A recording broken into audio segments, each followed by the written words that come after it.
What's up, everybody? It's your boy Nate. Today we are diving into a brand new AI video generation tool that is completely unlike anything we've seen before, because not only can it generate high quality videos, but it can also generate audio that is perfectly synced up to those videos. Damn, it's crazy that half of us is canceled now. The quality is just mind-blowing. It has a lot of motion, it can create amazing looking cinematic scenes, and it's extremely easy to use. That's right, today we are diving into Higgsfield's WAN 2.5, which is challenging the likes of VO3. We're going to dive into using this tool, we're going to check out some generations, and then we're going to compare this model across different concepts to see where it really shines and also where it struggles. That way you get an informed understanding as to whether or not this will be helpful to you in your creative work. Anyways, I'm super excited. I know you are too. All right, let's go.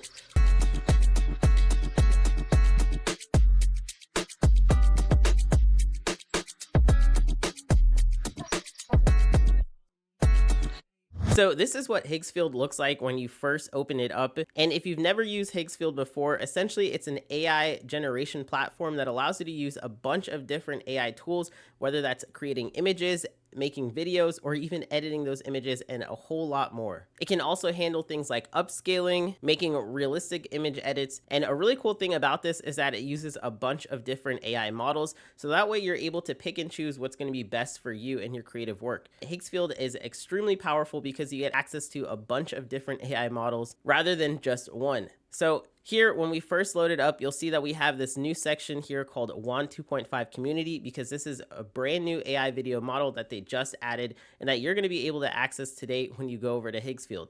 So here, let's take a quick look at some of the generations from the community to see what Higgsfield's WAN 2.5 really shines at. So over here, when you click on any of the videos, you can just go ahead and click on it and it's going to pop it up. And then we're also going to get to see the full prompt that was used to make those videos. So this one looks pretty awesome. It uses a shot snorri cam, a body mounted camera, locks on a tense young man, tousled hair, pattern jacket, pinning his face center and frame in a cold bluish night alley. His eyes are wide, and so on and so on. And I gotta say, so far this generation looks very impressive, and I just love the way that it has so much movement and it looks very cinematic.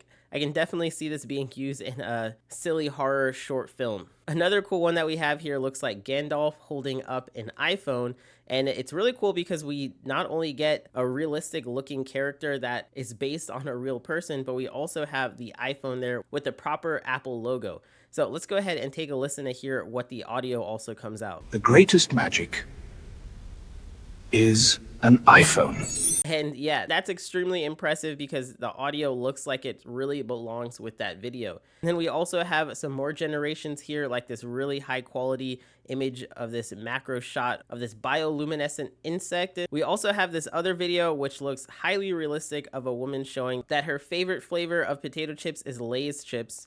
And the logo looks super impressive on this, and all of the motion also looks extremely realistic, to where if you just saw this out in the wild, it would be hard to tell whether or not this was AI generated or if this was an actual real video. It's also really crazy because we can have movie characters that look highly realistic, and you can see over here that it uses an input image of the Joker and it doesn't have the lays inside of it. So this was all just generated using prompting. And of course, there are just so many more different generations. This other one that looks really cool is this action scene with these two characters fighting on top of a rooftop during a storm. And normally AI video generation models struggle a lot with action, to where we can see a little bit of wonkiness going on, but at first glance, a lot of this looks really impressive compared to some of the other AI video models out there. This scene also looks extremely impressive. It's a massive stone hand erupts forcefully from the rocky cliffs, and it seems like it captures a dragon and smashes it. We also have this incredible war scene. So as you can already imagine, you're able to create a lot of different scenes and have a whole lot of flexibility when it comes to generating videos. So let's go ahead and get diving into using Higgsfield's WAN 2.5. So in order to start using it, we're going to go over here and click on generate. And then this is what the UI looks like for Higgsfield.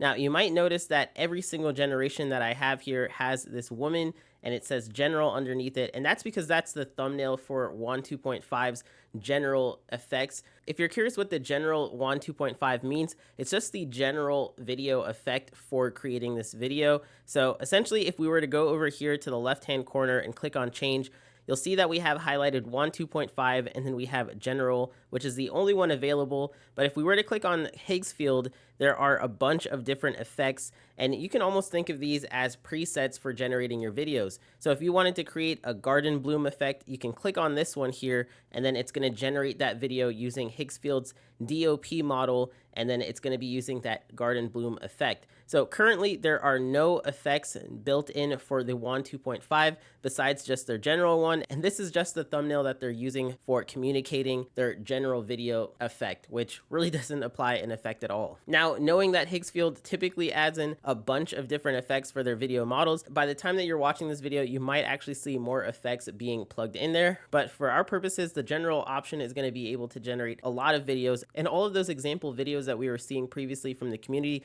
were all created using that general video option. All right, so here I'm going to minimize my video. That way we're able to see the full UI and how to use Higgsfield's tool. So once we have that set, the next section that we have available to us is the upload an image or generate an image. And this one is completely optional, though I tend to highly recommend to generate videos using an inputted image, because that way you're ensuring that everything that you want in your scene is already in that initial start frame. So here I can have an uploaded image, and we'll see that it is this AI generated image of this man wearing this high fashion metallic suit Renaissance mix. And then we're going to go ahead and just use that. And then here now we can get onto the prompting section here, and I can type in any prompt that I want. So let's have the man looks at the camera and says, "I am not real." And right below the prompt section, you'll see that we have enhance on. And what this is going to do, it's going to take our prompt that we've already typed in, and then it's going to expand on it. And another really cool thing about this is that it's also going to look at our input image and then generate more details based on it. So I'm going to go ahead and leave that enhance set to on. And then afterwards, we have the model section here, which is by default set to WAN 2.5 fast. And you'll see that we have these two WAN 2.5 models here. So we have the base WAN 2.5 and then WAN 2.5 fast. And both of these actually generate with audio, and they also come with unlimited options for the time being. So that means that you're able to generate unlimited generations using this without using up any credits, which is a really handy feature. The only caveat of using the unlimited feature, though, is that you'll see if we click on this information section here, it says that the runs go to the standard queue, and that just means that we're going to get our generations back a little bit slower. So if you're running this at night and you don't really need those generations right away, then I would highly recommend that you switch on the unlimited mode. Another really cool thing is that we have multiple resolutions of this, so we can generate it in 720p, or we can crank this all the way up to 1080p generations. And then we can also change the duration of our videos from either 5 seconds or to 10 seconds, but you'll see that we don't get the 10 seconds at 1080p for the unlimited generation, so we'll have to change that down to 720p. For most shots though, I typically just leave this at 5 seconds, and I'm able to get away with using this pretty well. So let's go ahead and click generate and see how that comes out. So immediately after clicking generate, you'll see that we have it now set in the in progress, and it also says high demand, and that's because a lot of people are using this brand new AI model. Another thing that we'll notice here is that on the right hand side, we're able to see the prompt, and it's already made our prompt much longer, where now it says a man wearing an ornate reflective armor slowly turns his head to face the camera, making direct eye contact. He then calmly declares, "I am not real." The shot begins with the side profile and transitions smoothly into a centered close-up on his face with a slow zoom in to capture the intensity of his expression. The camera movement is steady and deliberate, emphasizing the revelation in his words. The audio features his clear, resonant voice delivering the line, accompanied by a subtle ambient echo to underscore the surreal and introspective mood of the scene. Now, this is an impressive prompt because all that we told it was that the man turns, looks at the camera, and says, "I'm not real," and was able to generate all of this by even adding in the wearing ornate reflective armor and all of these different details that are just going to make our video that much better. So while we're waiting for this to generate, let's take a look at some of the previous generations that I was able to do using Higgsfield's WAN 2.5. So here we have with that same image, and here I'm going to go ahead and click play. You can now make anyone say anything. All right, so that looks pretty cool. Even though the voice is a little bit weird to me, it did actually make the character, and it expanded my prompt from saying that the camera rotates around the character while he says that you can now make anyone say anything. But I also want to show you a non-cherry picked example. So here's another one that I did where it didn't get the prompt exactly right, and I'll show you exactly what I mean here. You can now make anyone say anything. So despite the audio being a little bit weird, we also have these subtitles, which if you've ever used a tool like VO3 before, you might know that sometimes your generations come out with subtitles. And I believe that's just because the training data sometimes has videos that have the subtitles baked in there, and it just ends up becoming a little bit of a weird generation because we don't actually want the subtitles built in there, and then oftentimes we have these little weird things where the text is not making too much sense. So yeah, not the best generation, but you'll see that really just rerunning it, I was able to get then a generation that doesn't have those subtitles in there. Another thing that I tried was creating something a little bit more high action, because typically tools like VO3 will not handle action too well, and a lot of the times that you add in explosions, some of the VFX there might look a little bit weird. So here we have the initial frame of a galaxy, and I just wanted to have different planets exploding while the camera zooms in, and here is what this looks like, right? So I think that's pretty cool for a 5-second generation because it has a lot of explosions. Even though there weren't really any planets visible in the scene, it just went ahead and generated it for us. Now, moving down, we also have characters that are not humans, and I wanted to see if it's able to handle different characters that are maybe animals or maybe even cartoons. So here we have this generation of what looks like Superdog, and we have him saying, "Yo, Superdog is here and ready to save the day." You, Superdog, is here and ready to save the day. So I think that came out pretty well. And it also ended up just taking this initial frame and then generating some of the rest of the scene with the dog running away. I will say though, I wanted him to say yo instead of you, but it just looks like by me typing in 2 O's, it ended up making it say you. So something to keep in mind, that you might have to spell out your words a different way if you want the characters to express them exactly how you want them to. Another one that we tried, since it handled the dog so well, was trying out a cat. And we wanted to say, "Yo, what's up, dog?" And let's see how this one came out. You, what's up, dog? So that one also came out really well, and it actually kept a lot of the details of the cat intact, so we don't get a lot of warping in the scene, and I think it's because that initial frame was so high quality to begin with. Now, moving on to a scene where we don't have characters saying anything, but instead just messing around with sound effects. Here we have an initial input frame of a spaceship going through a space battle, and I wanted to see if it's able to generate audio of the different lasers and explosions happening in this scene.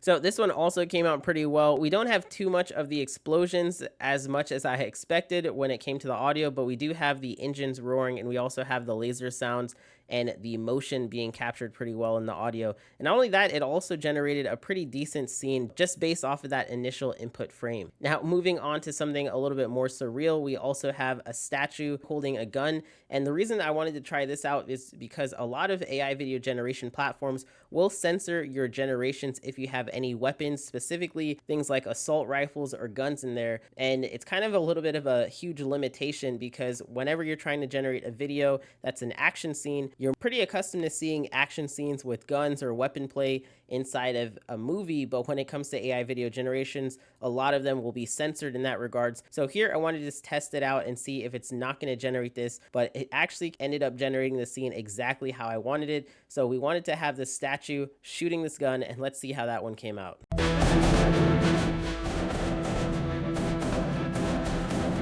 Okay, so it handled the scene very well. I didn't like, though, that it added its own background music, but in terms of having a solid generation that I'm able to use, I think this one came out very, very well. Now, if I wanted to make sure that I don't have some of that background music, I think I would have changed the initial enhancing prompt, because we'll see that in the prompt, it ended up adding in a dramatic background score, enhancing the surreal clash between classical and sculpture and modern violence, which I think is why it ended up generating that soundtrack. So next time running this, I would just get rid of that section of the prompt, and I think that it would come out much better.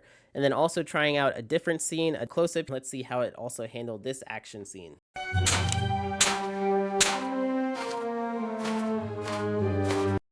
All right, and it handled this action very well too, to where we even have the shells ejecting from the gun, and we have the smoke and the hand motion. Even the pulling of the trigger looks pretty realistic. And it's very impressive, even though it also adds in this subtle orchestral soundtrack in the background. But I think this one was a little bit more tasteful than the previous generation. Now, going on to another example, here we have one where we tried to generate a scene which doesn't have any characters whatsoever, doesn't even have a defined subject, but instead is this architectural digest looking scene of this apartment that does not exist, where it has this really nice pool built into it, and it's in a high rise. And let's see how it handled generating this video, where it gradually zooms in. And I think this came out pretty well. It added in what sounds like very subtle audio of the pool or of water. Now moving on to another example where we wanted to try a character that's not looking at the camera and actually turns around. That way we have the video model generating all of those details while also adding audio to the scene. And here is how this one came out. Let's storm this castle, fool! So yeah, this one came out pretty good. I will say though, for the initial part when the character turns around, we'll see that his face looks very warped and mushy, but then it seems to get more coherence as we get into around the 2-second mark, where the characters then starts getting closer to the camera, and all of a sudden there are so much more details in the face and it looks like a much better generation, to where at this point it's really hard to tell that this one was AI generated. So maybe it might just be a little bit of a difference in how we start to prompt these scenes or some of those initial input frames when we have our characters to get the best results. And I'll show you exactly what I mean here by showing this other example where we have this woman in a castle, and it starts on a medium close-up of her in this room, and we'll see once I click play that the generation doesn't have that warped face effect going on. This castle is bussin', fool. There you can see that as the camera zooms in, the character's face remains pretty solid, and then once the camera zooms out further away, we get more of the details getting lost. And I think it's just because of the way that most of these models are trained on are at lower resolutions, and so there's just really not too much details to begin with when it comes with a further away perspective, and we have less pixels then making up the face of the character. And then going on now from just realistic characters, let's also see what it handles when we have this Disney Pixar 3D style character, and we start off with this woman where she enthusiastically says, "Let's dive in." So let's go ahead and take a listen. Let's dive in. This one handled it so perfectly well, to where this was really the point that I was able to realize that Higgsfield WAN 2.5 is able to handle a wide range of characters and subjects and also styles, to where we not only have hyper realistic images of people that are able to get animated, but we're also able to animate 3D scenes, to where something like this in a traditional 3D software would have taken forever, but here we're able to get back a generation in just a matter of seconds or minutes. And then here we have another example with a 3D character now, where they're not just by themselves isolated on a black background, but instead in a full 3D scene. This new AI can even animate 3D characters. I think it did a phenomenal job. I really think for anyone who is working with 3D characters, that Higgsfield WAN 2.5 will definitely help them make those scenes a lot faster. Okay, and next up here we have a scene with a bear wearing a tuxedo, and I wanted to have him growling at the camera.